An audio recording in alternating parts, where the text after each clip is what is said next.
नमस्कार दोस्तों, सोनी आईएएस में आपका हार्दिक स्वागत है। आज हम पूर्वावलोकन करेंगे पीसीएस के लिए। 17 मार्च को पीसीएस का एग्जाम है, तो उसके लिए हम जो प्रीवियस ईयर जो क्वेश्चन आए हैं 2012 से लेकर 2022 तक के कंप्लीट करेंगे। और ये 4 से 5 क्लासेस रहेंगे, इसमें 60 पर क्लासेस में 60 क्वेश्चन करा देंगे, हम कंप्लीट कराएंगे। तो अभी जो पूर्वावलोकन है 2012 से 2022 तक का ही इसमें रहेगा। तो आज का जो पहला क्वेश्चन है हम स्टार्ट करते हैं। तो ये आपकी प्रारंभिक परीक्षा 2022 का जो सामान्य अध्ययन का पेपर हुआ था 2022 का, तो उसके जो क्वेश्चन है वो ऐसे हैं, ठीक है। तो अभी स्टार्ट करते हैं। पहला क्वेश्चन हम देखेंगे। तो पहला क्वेश्चन देखते हैं कि निम्नलिखित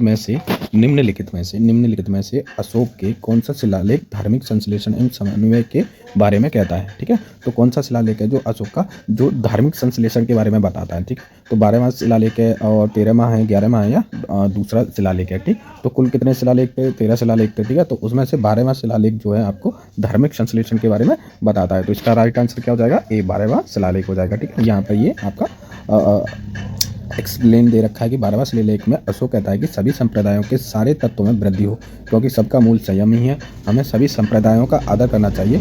अंततः स्पष्ट है कि 12वां शिलालेख से धार्मिक संश्लेषण के बारे में प्रमाण मिलता है, ठीक है। तो या तो इस तरह से पूछ लेगा कि धार्मिक संश्लेषण का किस अभिलेख में वर्णन मिलता है या उसके बारे में बताया गया है, तो 12वां शिलालेख है, ठीक है। नहीं तो इस तरह से ये स्टेटमेंट दे देगा कि सभी संप्रदायों के तत्वों में वृद्धि, सबका मूल संयम, सभी संप्रदायों का आदर करना, स्पष्ट करना, 12वां शिलालेख धार्मिक षड्यंत्र है। तो इस तरह से ये स्टेटमेंट दे देगा और ये बात पूछेगा कि इसमें किस शिलालेख में ये वर्णन मिलता है। तो ये 12वें शिलालेख में मिलता है, ठीक है। क्वेश्चन नंबर आप देखेंगे सेकंड। क्वेश्चन नंबर सेकंड है उत्तर प्रदेश में कौन सा वन्यजीव अभ्यारण्य 1975 में स्थापित किया गया था, ठीक है।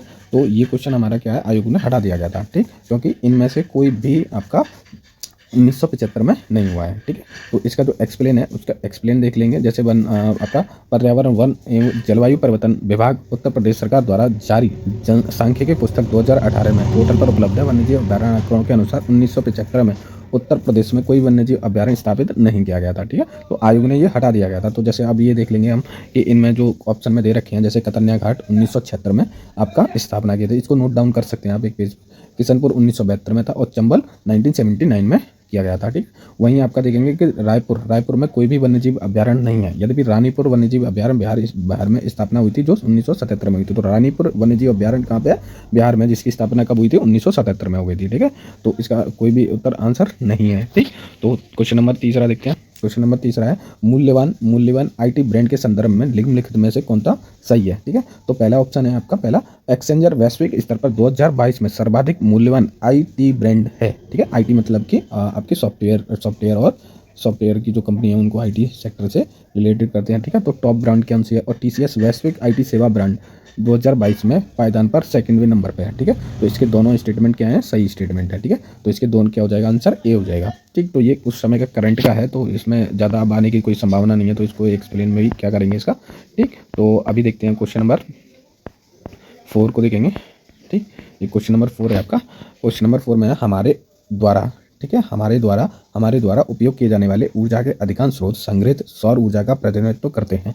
निम्नलिखित में से कौन सा अंततः सूर्य ऊर्जा से उत्पन्न नहीं है? तो सूर्य ऊर्जा से क्या उत्पन्न नहीं है? तो जैसे नाभिकीय ऊर्जा, ठीक है। तो नाभिकीय ऊर्जा परमाणु ऊर्जा रहती है, तो उसमें सूर्य का कोई भी रोल नहीं होता है। ऐसे ही भूतापी ऊर्जा, भूतापी मतलब जमीन, ठीक है, पृथ्वी के अंदर जो लावा है और आपका अंदर जो मेटल है, तो वो क्या है? पृथ्वी की गर्मी है, तो वहाँ से पृथ्वी गर्मी से ऊर्जा होती है। नाभिक ऊर्जा आपका यूरेनियम वगैरह से होते हैं, जिसमें ये दोनों नहीं होंगे, ठीक। तो बायोमास ऊर्जा और पवन ऊर्जा क्या है? सूर्य ऊर्जा के भी एक रूप पाते हैं, ठीक।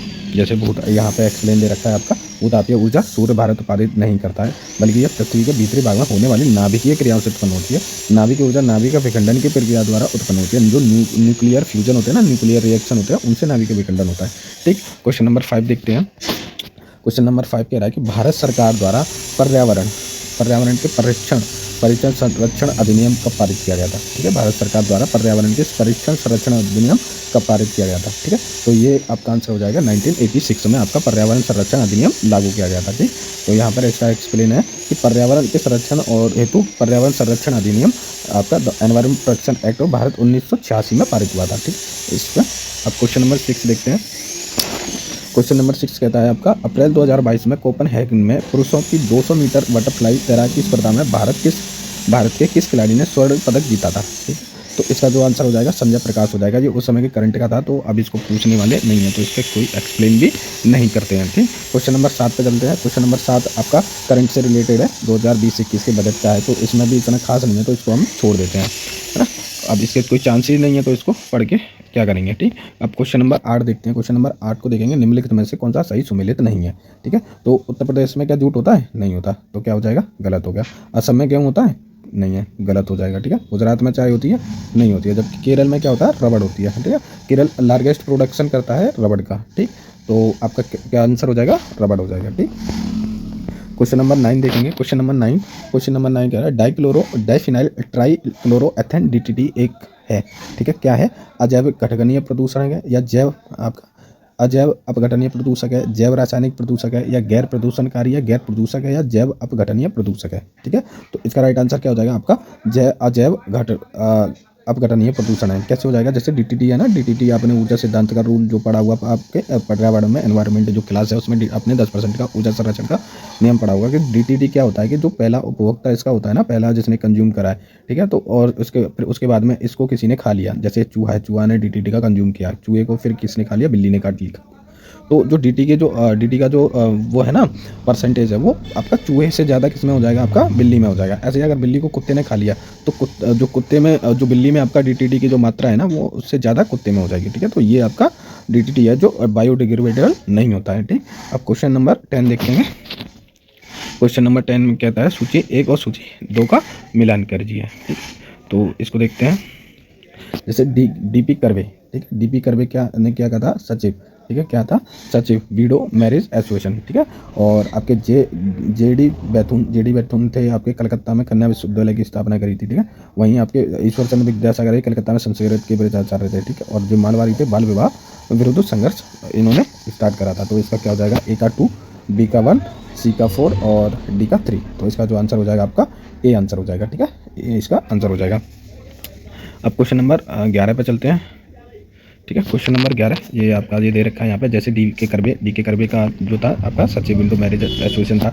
इस तरह के जो क्वेश्चन है ना, ये आने की संभावना ज़्यादा रहती है। तो डी के कर्वे को आप देख लेंगे, सचिव widow marriage association, JD Bethune Calcutta में कन्या विश्वविद्यालय की स्थापना है, ईश्वर चंद्र विद्यासागर कलकत्ता में संस्कृत कॉलेज के प्राचार्य, और BM मालावारी बाल विवाह विरुद्ध संघर्ष प्रारंभ करना था। ठीक है, क्वेश्चन नंबर 11 देखते हैं। क्वेश्चन नंबर 11 में क्या होता है? भारत में किस धार्मिक समूह का सर्वाधिक नागरीय है भाग नगरीय है? ठीक है, इनमें से पूछा है कि किस धार्मिक समूह का जो भाग है ना नगरीय कहलाता है। ठीक है, तो कौन सा आपका? जैन सर्वाधिक नगरीय जनजातीय है। ठीक, तो भारत में जो समुदाय है ना, उनमें अलग अलग समुदाय हैं, तो उनमें से 0.4% है जिनमें सर्वाधिक जनसंख्या नगरीय क्षेत्रों में रहती है। कौन? जैनों की। ठीक, क्वेश्चन नंबर अब देखते हैं 12। क्वेश्चन नंबर 12 कहता है कि निम्नलिखित सूचियों को मिलान कीजिए। तो पहला आपका है बटेश्वर पहाड़ी। बटेश्वर पहाड़ी कहाँ पे? आपकी बिहार में आती है। ठीक है, कहाँ पे पड़ती है? बिहार में पड़ती है।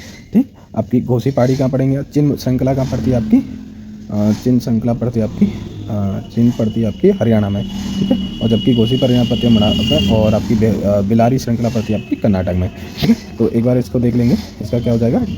डी क्या आता है? बटेश्वर पहाड़ियाँ आपकी बिहार में पड़ती हैं, बिलारी श्रृंखला आपकी कर्नाटक में पड़ती हैं, चिन्ह जो श्रृंखला आपकी मणिपुर में, चिन्ह श्रृंखला जो है मणिपुर में पड़ती हैं, और आप घोसी पहाड़ियाँ हरियाणा में पड़ती हैं। ठीक है, तो यहाँ पे हमसे थोड़ी सी मिस्टेक हो गई, तो इसको हम सही से सॉल्व करते हैं। जैसे आपकी बटेश्वर की जो पहाड़ियाँ हैं वो बिहार में पड़ती हैं। ठीक है, और बिलारी पहाड़ियाँ हैं जो कर्नाटक में पड़ती हैं, और घोसी पहाड़ी आपकी हरियाणा में पड़ती हैं, और जबकि चिन्ह पहाड़ियाँ आपकी मणिपुर में पड़ती हैं। ठीक है, तो इसका जो आंसर हो जाएगा डी हो जाएगा। ठीक, तो इसका आंसर आपका डी हो गया। फिर आप देखते हैं क्वेश्चन नंबर देखेंगे 13वां। ठीक है, संयुक्त राष्ट्र विकास कार्यक्रम UNDP। ठीक है, संयुक्त राष्ट्र विकास कार्यक्रम UNDP ने निर्धनता की निम्नलिखित श्रेणियों की पहचान की है। उनमें से कौन सा सही है? तो एक आपका आय निर्धनता और मानव निर्धनता है। ठीक है, अब क्वेश्चन नंबर तथा A और B दोनों इसके आंसर हो जाएंगे। जैसे आप इसका एक्सप्लेन देख लेते हैं। जैसे संयुक्त राष्ट्र जो NDP है, निर्धनता की 2 श्रेणियों की पहचान करती है। एक तो आय निर्धनता, और जो जीवन गुणवत्ता की आवश्यकता में कमी का कारण बनती है। दूसरा होता है मानव निर्धनता, जो संपूर्ण जीवन स्तर को जीने से वंचित कर सकती है। ठीक है, तो 1997 में पहली बार UNDP ने आय निर्धनता से पृथक मानवों को निर्धनता सूचकांक प्रस्तुत किया था। ठीक है, तो इसके आंसर क्या हो जाएंगे? दोनों इसके राइट आंसर हो जाएंगे। अब क्वेश्चन नंबर देखते हैं 14। क्वेश्चन नंबर 14 कह रहा है आपका निम्नलिखित में से मिलान कीजिए। तो जैसे आपका मुझे ये क्वेश्चन भी गलत लगता है। जैसे आपका भारत एल्युमिनियम कंपनी कोरबा में है, ठीक है। तमिलनाडु जो आपकी इंडियन एल्युमिनियम कंपनी हीराकुंड में है, ठीक। वहीं आपकी मुद्रा एल्युमिनियम जो मालको है ना, जो चेन्नई, और Hindustan aluminium corporation limited Hindalco कहाँ पे आपकी रैनकुट में भी है, ठीक। तो इसका जो राइट आंसर है, जैसे अभी आपने देखा मद्रास एल्युमिनियम कंपनी और मद्रास और मुट्टूर सलेम जिला तमिलनाडु में अवस्थित है, और न कि चेन्नई में, ठीक। तो तमिलनाडु की जो राजधानी क्या पड़ती है, तो चेन्नई। तो मुझे इसमें थोड़ा सा डाउट लगता है, तो एक बार मैं इसको रीचेक करके आपको सही से आंसर दे पाऊंगा, ठीक। तो इस पर क्या करेंगे, राउंड गोला कर देंगे, सर्कल कर देते हैं।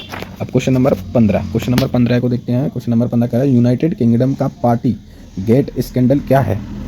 यूनाइटेड किंगडम का पार्टी गेट स्कैंडल क्या है। तो यहाँ पे आपका ऑप्शन आ जाएगा, जैसे ब्रिटिश प्रधानमंत्री कार्यालय द्वारा कोविड-19 मापदंडों के उल्लंघन से संबंधित है, ठीक है। दूसरा आपका कंजर्वेटिव पार्टी द्वारा लोकतांत्रिक व्यवहार मापदंडों के उल्लंघन से संबंधित है। तीसरा अमेरिका इंग्लैंड में राजनीतिक दलों के गैर कानूनी फंडिंग से संबंधित है। चौथा लेबर पार्टी द्वारा संसदीय व्यवहार के मानदंडों के उल्लंघन से संबंधित है, ठीक है। तो इसका जो राइट आंसर हो जाएगा आपका यूनाइटेड किंगडम, ठीक है। जैसे पता चल रहा है, नाम से पता चल रहा है, तो ये क्या हो जाएगा, ब्रिटिश प्रधानमंत्री कार्यालय द्वारा कोविड-19 मापदंडों का उल्लंघन से संबंधित है, ठीक। क्वेश्चन नंबर देखते हैं 16। क्वेश्चन नंबर 16 कहता है आपका, अब इनकी स्थापना के बारे में पूछता है, ठीक। तो स्थापना के देखेंगे आपकी, जैसे निम्नलिखित में से स्थापना का कार्यक्रम लगाओ। तो सबसे पहले इनमें से कौन सी हुई थी आपकी, सबसे पहले होती है आपकी बहुजन समाज पार्टी की स्थापना होती है, मे बी। तो इसका जो राइट आंसर हो जाएगा, तेलुगु देशम पार्टी की स्थापना सबसे पहले होती है, ठीक। तो अभी हम इसका जो राइट आंसर हो जाएगा, आपका राइट आंसर है आपका सी, राइट आंसर है आपका पहला ये हो जाएगा, ठीक। फिर दूसरे पे आती है समाजवाद पार्टी, तीसरे पे आती है आपकी समाजवाद पार्टी आती है, बहुजन समाज पार्टी सेकंड पे आती है, और आपकी जो समाजवादी है थर्ड पे आती है, और ये ऑल इंडिया तृणमूल वाला आपकी फोर्थ पे आती है। तो इनके स्थापना का देश देख लेंगे। जैसे सबसे पहले कौन सी हुई थी, तेलुगु देशम पार्टी हुई थी। तो कब हुई थी आपकी, 1982 में। फिर उसके बाद में बहुजन समाज पार्टी जो मायावती जी की है वो, फिर आती है अखिलेश वाली पार्टी 1992, और ऑल इंडियन तृणमूल कांग्रेस है जो आपकी पश्चिम बंगाल में, वो 1998 में आपकी स्थापना होती है, ठीक है। अब देखते हैं क्वेश्चन नंबर 17। क्वेश्चन नंबर 17 क्या कहता है कि वर्ष 2022-23 के केंद्रीय विश्वविद्यालयों में स्नातक के लिए एकल खिड़की प्रवेश परीक्षा का नाम दिया गया है। तो वो कौन सी आपकी डी आंसर हो जाएगा, CUET, ठीक है। ये एकल विंडो है, मतलब कि इस वाले टेस्ट को देके आप कई कॉलेजों में क्या कर सकते हैं, एडमिशन लेते हैं अलग अलग चीज़ के लिए, ठीक है। यहाँ पे एक्सप्लेन दे रखा है, राष्ट्रीय परीक्षा एजेंसी NTA, इसमें जो CUET की जो परीक्षा कराएगी वो NTA कराएगी। सभी केंद्रीय विश्वविद्यालयों हेतु सत्र 22-23 के लिए स्नातक परीक्षा के संचालन की जो जिम्मेदारी होती सौंपी गई है, सभी भागीदारी केंद्रीय विश्वविद्यालय के विभिन्न कार्यक्रमों में प्रवेश हेतु CUET central university entrance exam देना पड़ेगा, जिससे आपका कहीं पे भी एडमिशन हो जाएगा किसी भी सेक्टर में, ठीक है। फिर आता है क्वेश्चन नंबर 18। क्वेश्चन नंबर 18 कहता है कि निर्धनता को एक सामाजिक समस्या माना गया है, ठीक है। किसका, निर्धनता को एक सामाजिक समस्या माना गया है, जो कि लंदन में निर्धनता पर किए गए एक शोध सर्वेक्षण का परिणाम है, ठीक है। इस शोध के शोधार्थी कौन है, ठीक है। तो इस शोध के शोधार्थी कौन हो जाएंगे आपके, चार्ल्स बूथ, ठीक है। चार्ल्स बूथ इसके शोधार्थी हैं। जैसे आपका यहाँ पे एक्सप्लेन दे रखा है कि निर्धनता को एक सामाजिक समस्या माना गया है, क्या सामाजिक समस्या माना गया, जो कि लंदन में निर्धनता पर किए गए शोध सर्वेक्षण का परिणाम है। इस शोध के जो शोधार्थी चार्ल्स बूथ थे, और इनकी पुस्तक life and labour of the people in London में गरीबी के बारे में उनके एकत्र किए गए आंकड़ों पर केंद्रित था, ठीक। क्वेश्चन नंबर 19 देखते हैं कि औरंगजेब के शासन की निम्नलिखित घटनाओं पर विचार कीजिए। औरंगजेब के जो शासन है उनकी घटनाओं पर विचार कीजिए। जैसे देवराई की लड़ाई, बनारस के पास पूजा का पराजय, सामूगढ़ की लड़ाई, धर्मत का विजय, ठीक है। तो इसका क्या देखेंगे, इसका कोड देखते हैं। ये कोड क्या हो जाएगा, सबसे पहले होती है आपकी बनारस के पास पूजा का पराजय हुआ, ठीक है। और सेकंड नंबर पे आता है आपका धर्मत का विजय होता है, ठीक। फिर सामूहिक लड़ाई, फिर देवराई की लड़ाई आती है। तो इसका जो आपके एक्सप्लेन है उसको देख लेते हैं। डेटेड तो मुझे भी थोड़ी याद नहीं रहती। जैसे बनारस के पास पूजा की जो पराजय है ना, पूजा की जो पराजय हुई 1658 में होती है, धर्मत का विजय होती है 1658 में, और सामूगढ़ की जो लड़ाई होती है 1658, और देवराई की लड़ाई है जो 1958 का होता है, ठीक है। तो पहले देखते हैं कि फरवरी 1658 में क्या हुआ, बनारस के पास पूजा की पराजय हुई। फिर धर्मत में आता है कि अप्रैल में 15 अप्रैल को 1658 धर्मत में विजय करता है, और सामूगढ़ की लड़ाई 29 मई 1658 को हो जाती है, ठीक। क्वेश्चन नंबर 20 देखेंगे 20।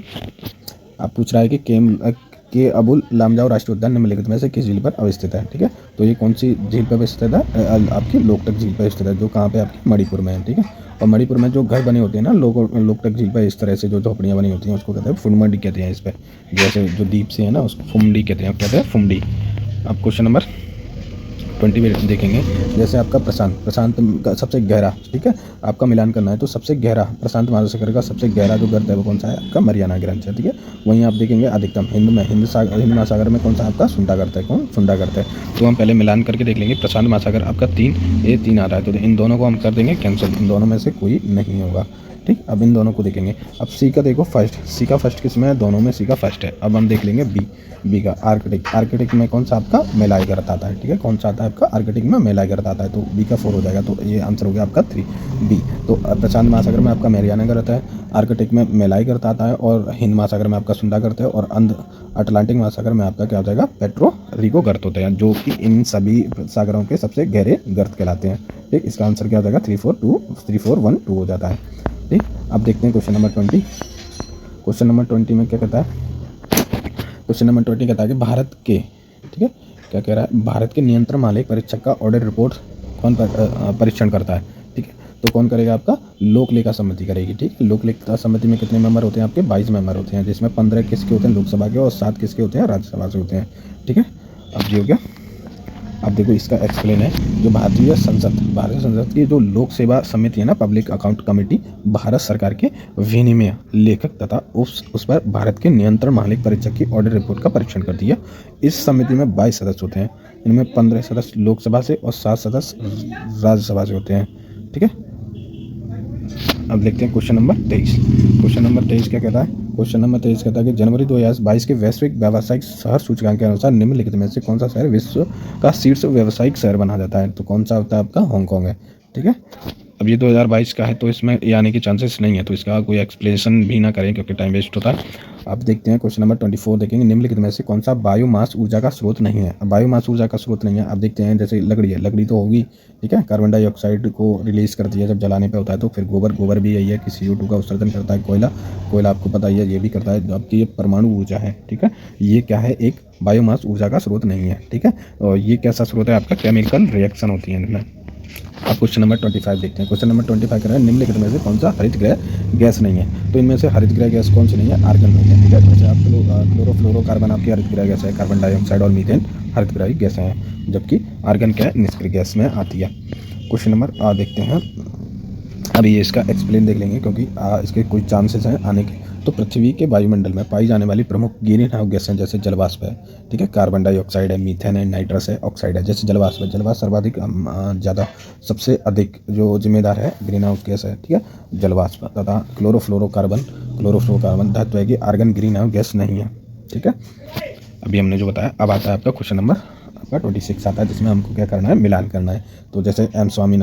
स्वामीनाथन इनको हरित क्रांति का जनक माना जाता है, और जैसे वर्गीन कुरियन को दूध उत्पादन के लिए जाना जाता है, और जो मोरारजी देसाई हैं इनको बैंक के लिए जाना जाता है, बैंकों पर सामाजिक नियंत्रण के लिए जाना जाता है, और वहीं आपके L.K. झा को आर्थिक प्रशासन में सुधार के लिए जाना जाता है, L.K. झा को। ठीक, तो इसका जो राइट आंसर क्या हो जाएगा, ए का हो जाएगा आपका 3 किसमें आपका डी में है, तो इसका आंसर क्या हो जाएगा, डी हो जाएगा।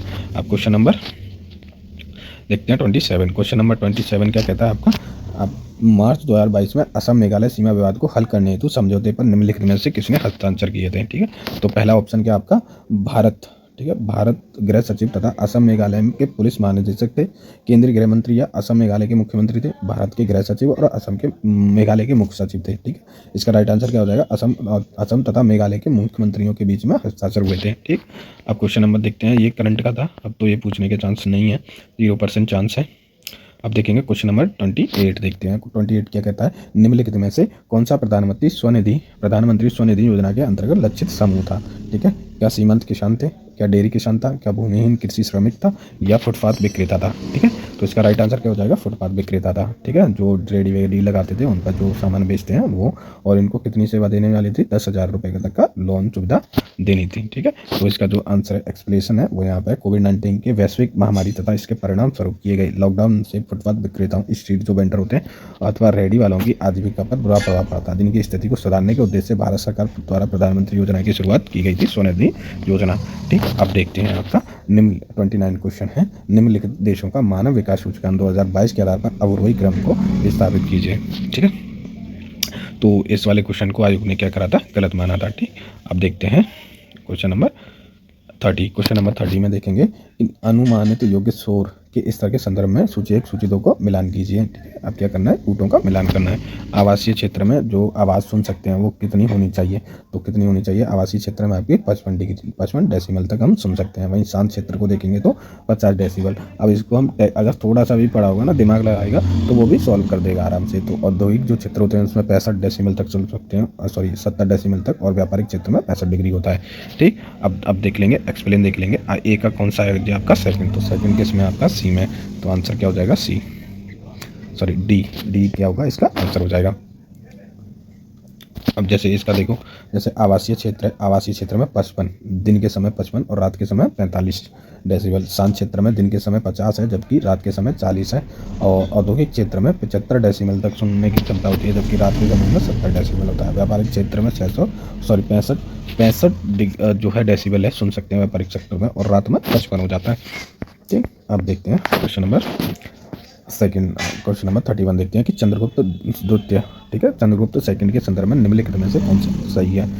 इसमें दे रखा है कि शक विजय के संदर्भ में सबसे पहले सबल प्रमाण इस नरेश की रजत मुद्राओं से मिलती है। रजत मतलब चांदी की मुद्राओं से मिलती हैं। चंद्रगुप्त ने सेकंड ने आपके चांदी के सिक्के चलाए थे। इन मुद्राओं की जो तौल लगभग 33 ग्राम हुआ करती थी। ठीक है, ये 33 ग्राम इनका भार था। तो इसका क्या हो जाएगा, ए और बी दोनों सही है, तो ए इसका राइट आंसर हो गया। क्वेश्चन नंबर, अब देखते हैं क्वेश्चन नंबर 23, टी मालथन। ठीक है, टी मालथन ने माल्थुसियन थ्योरी नामक प्रसिद्ध सिद्धांत को प्रतिपादित किया था। तो इसका राइट आंसर क्या हो जाएगा, जनसंख्या। मालूम माल्थुसियन थ्योरी आ जाए तो सीधा लगा देना जनसंख्या से रिलेटेड थी। अब देखते हैं क्वेश्चन नंबर 33। क्वेश्चन नंबर 33 का जो कथन है और अभिकथन है और जो उसका कारण दे रखा है, तो उसको देखेंगे। जैसे आगरा और दार्जिलिंग एक ही स्थान पर पढ़ते हैं, क्या एक ही अक्षांश पर पढ़ते हैं, दार्जिलिंग और आगरा एक ही अक्षांश पर पढ़ते हैं। ठीक, दूसरा स्टेटमेंट कहता है किंतु जनवरी में आगरा का तापमान 16 डिग्री सेल्सियस तथा दार्जिलिंग में 4 डिग्री सेल्सियस होता है। ठीक है, इसका जो कारण बताया गया, ऊंचाई के साथ तापमान घटता है तथा विरल वायु के कारण मैदानी प्रदेशों की तुलना में पर्वतीय प्रदेश अधिक ठंडे होते हैं। ठीक, तो क्वेश्चन नंबर ये कौन से हो जाएंगे आपके, दोनों सही हो जाएंगे। ए बी इसकी सही व्याख्या करता है। ठीक है, तो इसके दोनों सही हो जाएंगे। क्वेश्चन नंबर 34 देखते हैं। क्वेश्चन नंबर 34 कहता है कि मिलान कीजिए। अब खट्टेसार जो गन्ने का लाल सड़न प्रयोग होता है वो किससे होता है, आपका कवक से होता है। किससे, कवक रुई से होती है, कवक फुई होती है। आलू का जो कृषांत रोग होता है वो ऑक्सीजन की कमी के कारण होता है। और गेहूं का जो साउ रोग है वो कीट के समय वजह से होता है। और खट्टेनाशर होता है वो जीवाणु की वजह से होता है। ठीक है, खट्टेनाशर आपका जीवाणु होता है। गन्ने का जो लाल सड़न रोग होता है वो कवक फुई के द्वारा होता है। और आलू का जो कृष्णकांत जो रोग है वो ऑक्सीजन से होता है। और गेहूं का साउ रोग किससे होता है, कीट से होता है। ठीक है, क्वेश्चन नंबर, उसका जो राइट आंसर हो जाएगा आपका डी इसका राइट आंसर है। अब यहाँ इसका एक्सप्लेन दे रखा है आपके खट्टेनाशर जीवाणु, गन्ने का लाल सड़न रोग होता है कवक फंगी से होता है, आलू का कृष्णकांत रोग जो होता है ऑक्सीजन की कमी से होता है। ठीक है, अभी अब क्वेश्चन नंबर आपका नेक्स्ट क्वेश्चन देखते हैं। नेक्स्ट क्वेश्चन पर चलते हैं। क्वेश्चन नंबर 35 है। क्वेश्चन नंबर 35 को देखेंगे कि 22 और 2026 है ये। ठीक है, तो प्रस्तावित राष्ट्रमंडल खेलों के संदर्भ में निम्नलिखित में से कौन सा सही है। ठीक, तो पहला जुलाई अगस्त 2022 में राष्ट्रमंडल खेलों का आयोजन बर्मिंघम इंग्लैंड में होगा। ठीक, 2026 में राष्ट्रमंडल खेलों का आयोजन विक्टोरिया ऑस्ट्रेलिया में होगा। ठीक है, तो ये कौन से हो जाएंगे आपके, दोनों सही हो जाएंगे, ए और बी दोनों सही हो जाएंगे उसके। ठीक, अब देखते हैं क्वेश्चन नंबर 36। क्वेश्चन नंबर 36 देखते हैं, शनि ग्रह के वायुमंडल में निम्नलिखित में से कौन सी गैस अधिक मात्रा में पाई जाती है। ठीक है, तो इसका राइट आंसर क्या हो जाएगा, मीथेन हो जाती है। ठीक, तो अभी हम शनि ग्रह के एक्सप्लेन के बारे में देख लेते हैं कि जो शनि ग्रह का जो वायुमंडल है ना उसमें 75% हाइड्रोजन होती है, प्रतिशत हाइड्रोजन, और 25% हीलियम से निर्मित है। कौन सा आपका शनि का जो वायुमंडल है वो। साथ ही अल्प मात्रा में मीथेन व जल हिम वाटर की उपस्थिति भी दर्ज की गई है। अंतर दिए गए विकल्पों का सर्वाधिक उपयुक्त उत्तर डी होगा। ठीक, क्वेश्चन नंबर 37। क्वेश्चन नंबर 37 कहता है कि वर्ष 1985 में गंगा एक्शन प्लान परियोजना का प्रारंभ का उद्देश्य क्या था। ठीक है, जब आपके 1985 में गंगा एक्शन प्लान को परियोजना को प्रारंभ किया गया था तो उसके उद्देश्य क्या थे, मुख्य उद्देश्य क्या थे। ठीक, तो मुख्य उद्देश्य नदी के जल को केवल सिंचाई के लिए प्रयोग में लाना, ठीक है, गलत हो जाता है। गंगा नदी का केवल नए बांध बनाना, ये भी गलत है। इसके जल को केवल प्रदूषण रहित करना, ठीक है, तो ये क्या हो जाएगा, आपका राइट आंसर हो जाएगा। अब देखते हैं क्वेश्चन नंबर 38। क्वेश्चन नंबर 38 में देखते हैं कि जो 73वां संविधान संशोधन भारत के स्थानीय शासन के इतिहास के आधार पर स्तंभ के रूप में माना जाता है, ठीक। कारण क्या था, 73वें संविधान संशोधन ने पंचायतों की अति अपेक्षित संवैधानिक दर्जा प्रदान किया गया था, ठीक। क्वेश्चन नंबर क्या है, क्वेश्चन नंबर बी, ठीक है, क्वेश्चन नंबर बी हो जाएगा आपका, सही हो जाएगा। ए सही, बी की सही का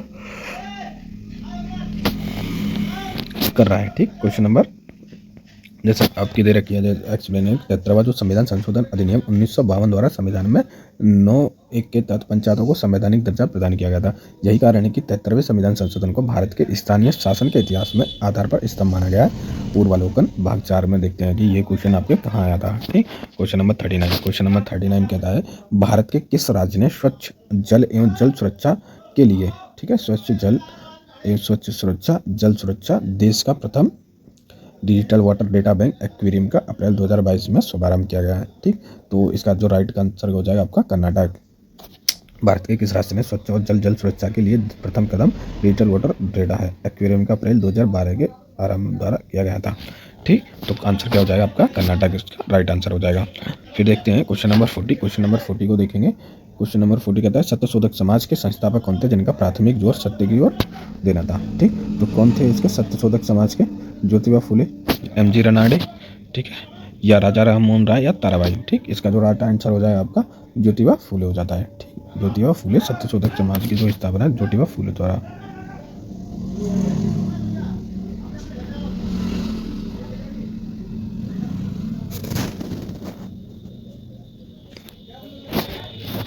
अब देखते हैं क्वेश्चन नंबर 41। क्वेश्चन नंबर 41, अब इसका जो एक्सप्लेन है उसको भी एक बार देख लेते हैं। 1873 ईस्वी में सत्यशोधक समाज की स्थापना हुई, तो ठीक है, ये वाला पॉइंट आपका इंपॉर्टेंट है, इसको हम नोटबुक में नोट डाउन कर लेना कि 1873 में सत्यशोधक समाज की स्थापना हुई थी। किसने की थी, ज्योतिबा फुले ने की थी। इन्होंने शक्तिशाली गैर ब्राह्मण आंदोलन का संचालन किया। इन्होंने अपनी पुस्तक गुलामगिरी, ठीक है, गुलामगिरी किसने लिखी है आपकी, ज्योतिबा फुले एवं संगठन ने सत्यशोधक समाज के द्वारा पाखंडी ब्राह्मणों एवं उनके उत्तरदायी, ठीक है, उत्तरदायी, एक सेकंड दोस्तों, अब क्वेश्चन नंबर 41 देखते हैं। क्वेश्चन नंबर 41 में आपका इस तरह से दे रखा है, तो अब देखते हैं क्वेश्चन नंबर 41 का क्या होता है। मानस कहाँ पे पड़ता है आपका, असम में पड़ता है। सुंदरबन पड़ता है आपका पश्चिम बंगाल में। नंदा देवी पड़ता है आपका यूके उत्तराखंड में, ये ऑप्शन में गलत है, जबकि पंचमढ़ी पड़ता है मध्य प्रदेश में, ठीक। तो इसका जो मिलान है आप ए का 4, बी का 3, बी का 4, सी का 2 और डी का 1 हो जाएगा, ठीक। क्योंकि इसको उत्तराखंड था उस वहाँ पे उत्तर प्रदेश से रखा है, 2000 में वो पहले अलग हो गया था, ठीक। अब देखते हैं क्वेश्चन नंबर 42। म्यांमार का पेगु योमा क्षेत्र किस खनिज का प्रमुख उत्पादक है, ठीक है। किसका, म्यांमार का पेगु योमा क्षेत्र आपका खनिज तेल से संबंधित रखता है, ठीक। जबकि तांबा सर्वाधिक तांबा आपकी चिली, ठीक है, सर्वाधिक तांबा उत्पादन वाला कंट्री है चिली। ये देखो इसका एक्सप्लेन है, बायो योमा जिले अधिकारी तौर पर पेगु योमा के नाम से जाना जाता है। म्यांमार के मध्य क्षेत्र में एक पर्वत श्रृंखला है जो इरावदी व सीताउंग नदी के मध्य अवस्थित है। यह क्षेत्र खनिज तेल के उत्पादन के लिए जाना जाता है, ठीक है। Question number 43। क्वेश्चन नंबर 43 कहता है, उत्तर प्रदेश में एक जनपद एक उत्पाद योजना के आधार पर निम्नलिखित युग्मों में से कौन सा एक सही सुमेलित नहीं है, ठीक है। जैसे अमेठी मानी जाती है आपकी मूंग के उत्पादन के लिए, और आपका ये जैसे गौतम बुद्ध नगर आपका रेडी कपड़े और आगरा चमड़ा के लिए प्रसिद्ध है। वहीं आपका बागपत लकड़ी के लिए प्रसिद्ध नहीं है, बागपत, जबकि लकड़ी के लिए क्या है, सहारनपुर आता, सहारनपुर और आपका उत्तराखंड के लिए है, ठीक। क्वेश्चन नंबर आपका 44। क्वेश्चन नंबर 44 को देखेंगे। ये सभी के सभी क्या है आपके पहले जो 2022 में जो क्वेश्चन आए थे, अभी उस वाली सीरीज पे चलते हैं, और अगली वाली सीरीज में आपका क्वेश्चन नंबर जो 2021 में आयु क्वेश्चन है उसको कंप्लीट करेंगे, ठीक। तो अभी दोस्तों इसको लाइक सब्सक्राइब, अभी तक आपने लाइक नहीं किया है तो लाइक कर दें और सब्सक्राइब भी करें और आप शेयर भी करें इसको, ठीक है। तो बस इतना कर दीजिए। आप क्वेश्चन नंबर 44 को देखते हैं कि इसमें क्या है, सूची 1 सूची 2 को सम्मिलित कीजिए, कूट का सही उत्तर दीजिए, ठीक है। अब देखते हैं पहला आपका जैसे सुल्तानगढ़ी। अब देखते हैं लाल महल किसने बनवाया था आपका, बलबन में बनवाया था। सुल्तानगढ़ी आपका इल्तुतमिश में बनाया था। और 2.5 दिन का चौपड़ा आपका कुतुबुद्दीन ऐबक और जमात खान मस्जिद बनाई थी आपकी अलाउद्दीन खिलजी ने। ठीक है, तो ए का कौन सा आपका, ए का 3, आपका बी का 4 और जमानत खान मस्जिद का आपका ये हो जाएगा सी आंसर। ठीक है, सी इसका आंसर हो जाएगा। 3 4 1 2 इसका राइट आंसर है। अब देखते हैं क्वेश्चन नंबर 45 को देखते हैं कि जो जनसंख्या लाभांश है, जनसंख्या का जो लाभ है ना वर्किंग तौर पर, तो वो किस ईयर से आता है आपका, नापते हैं 15 to 59। ठीक है, 15 से 59 साल या 60 साल, कहीं कहीं 60 होता है, कहीं कहीं आपका 59 दे रखा होता है। तो क्या हो जाएगा, 15 से 59 की कार्यकाल जनसंख्या होती है। अब देखते हैं कूट, पहली और कूट का निर्वाचन कीजिए जो सही है। ठीक, तो तीसरी अनुसूची में क्या दे रखा है आपका, यहाँ दे रखी है शपथ और प्रतिज्ञान का प्रारूप दे रखा है। ठीक है, ये पहले का 8वीं का आपका भाषा आ जाता है और 7वीं में आ जाता है राज्य, पहला आ जाएगा, 7 का ए आ जाएगा। ठीक है, और चतुर्थ समिति आपका संसद और राज्य विधानमंडलों के द्वारा बनाई गई विधियों की विशेष सूची है। ठीक, क्वेश्चन नंबर डी इसका राइट आंसर हो जाएगा। अब देखते हैं क्वेश्चन नंबर 47। क्वेश्चन नंबर 47 क्या कहता है आपका, दूध सागर जैसे सुमेलित कीजिए। तो दूध सागर एक का कहाँ लगेगा आपका, गोवा में। दूध सागर कहाँ पे आपका, गोवा में। तो अभी हम देख लेंगे इसका कौन सा ए किस में है आपका, 4 है। ठीक है, तो ए को 4 के रूप में देखते हैं, बी और ए। ठीक है, इसका राइट आंसर क्या हो जाएगा आपका, बी। ठीक है, इसका राइट आंसर हो जाएगा बी। अभी हम देखेंगे इसका एक्सप्लेन देख लेते हैं। एक्सप्लेन में कह रहा है क्या, दूध सागर कहाँ पड़ता है आपका, गोवा में। दूध सागर गोवा में पड़ता है। बरकाना कर्नाटक और खंदार उड़ीसा और पलानी हिमाचल प्रदेश से है। ठीक है, क्वेश्चन नंबर 48 देखते हैं। क्वेश्चन नंबर 48 देखेंगे, सूची 1 को सूची 2 से मिलान कीजिए। अब बलवंत राय मेहता कब आई थी आपकी, 1957 में ही आई थी। ठीक है, ये किससे संबंधित है, ये सभी पंचायती राज्यों से संबंधित है। अशोक मेहता समिति 1977 में आई थी। एलवी सिंघवी समिति 1986 में ही आती है। और जबकि पीके तुंगन समिति 1988 में आती है। इसका राइट आंसर क्या हो जाएगा, 1 2 3 4 हो जाता है। 1 2 3 4 इसका राइट आंसर हो जाएगा। ठीक है, जैसे ये इस तरह की जो डेटेड है ना, इसको आप एक ब्लैंक पेपर पर लिख लिया करें, क्योंकि हर एक चीज़ में ये डेटा नहीं मिल पाता है। ठीक है, और इसको बार बार देखते रहिए, और कभी भी एग्जाम आएगा तो आप सीधा इसको ठोक देंगे।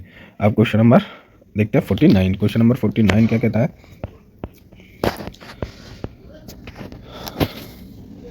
निम्नलिखित में से कौन सा नागर इराक में सुन्नी त्रिकोण का भाग नहीं है। ठीक है, तो सुन्नी त्रिकोण का भाग कौन नहीं है आपका, बसरा। ठीक है, यहाँ पे सुन्नी नहीं है, शिया मुसलमान होते हैं। ठीक है, टिकरा बसरा।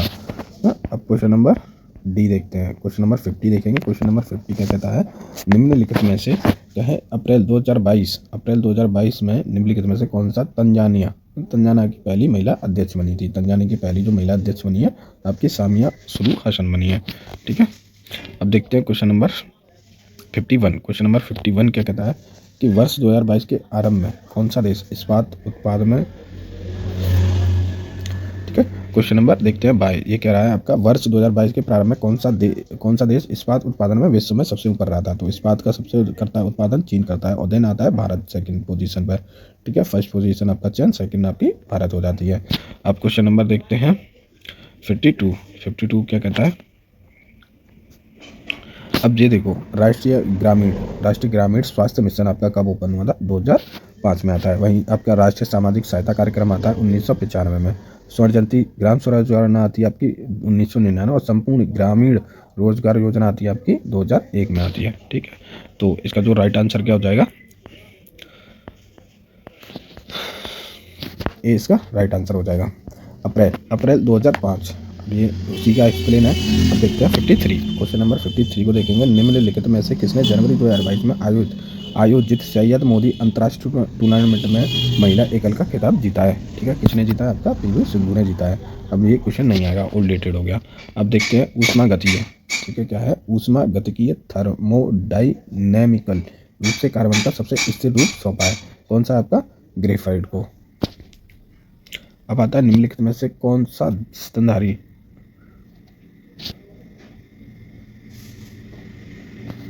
देखते हैं क्वेश्चन नंबर 55। क्वेश्चन नंबर 55 देखते हैं, निम्नलिखित में से कौन सा स्तनधारी है। ठीक है, कौन सा स्तनधारी अंडे देता है। तो एकेडिना जो है एक स्तनधारी है, वो अंडे देता है। ठीक है, क्वेश्चन नंबर 56 देखते हैं कि सिंधु घाटी की सभ्यता किस पुरातत्व स्थल के नाव से चित्रित और नाव के चित्र पाए गए हैं। ठीक है, तो पहला आपका कोटदीपी और हड़प्पा, पुरजीवी हड़प्पा या कालीबंगा रोपड़, मोहनजोदड़ो इन लोथल और धोलावीरा एवं भगवत पत्र। तो इसका जो राइट आंसर हो जाएगा आपका मोहनजोदड़ो एवं लोथल ऐसे बंदरगाह मॉडल है। ठीक है, क्वेश्चन नंबर 57 देखें। क्वेश्चन नंबर 57 कहता है कि उत्तर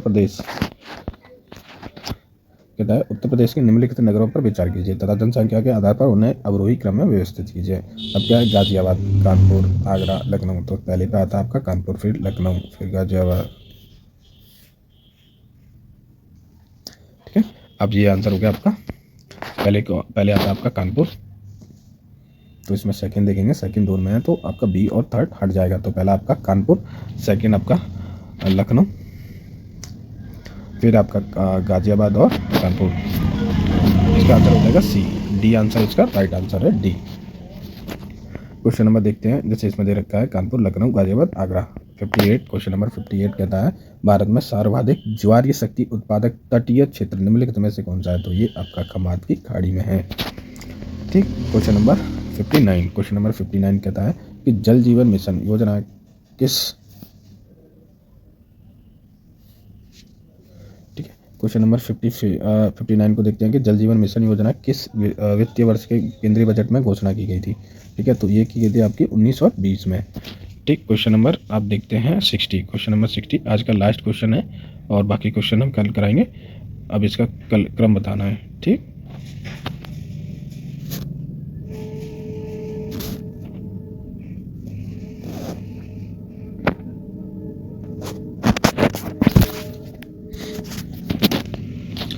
अब देखते हैं क्वेश्चन नंबर 60 लास्ट क्वेश्चन है आज की क्लास का। एक सेकेंड, निम्नलिखित घटनाओं पर विचार कीजिए। जो घटना दे रखी है उन पर विचार करना है कि कौन सा पहले आएगा, कौन सा लास्ट में आएगा। ठीक, तो क्वेश्चन हम देख लेते हैं। जैसे गदर पार्टी की स्थापना हुई थी, किसने की थी, लाला हरदयाल ने करी थी। अब इसकी जो गठन करने वाली डेट कितनी थी। ठीक है, तो गदर पार्टी की जो स्थापना हुई थी यहाँ हम देख लेंगे। इसका जो राइट आंसर हो जाएगा आपका ए हो जाएगा। ठीक है, ए गदर पार्टी की स्थापना। फिर होता है आपकी बर्लिन में इंडियन इंडिपेंडेंसी कमेटी की स्थापना होती है और फिर उसके बाद केंद्रीय असेंबली बम कांड होता है और फिर चिटगांव शस्त्रागार छापा होता है। ठीक, तो यहाँ पे इसके एक्सप्लेन दे रखे हैं। एक्सप्लेन में देखेंगे प्रश्नगत घटनाओं का क्रम क्या है। गदर पार्टी की स्थापना 21 अप्रैल 1913 को की गई।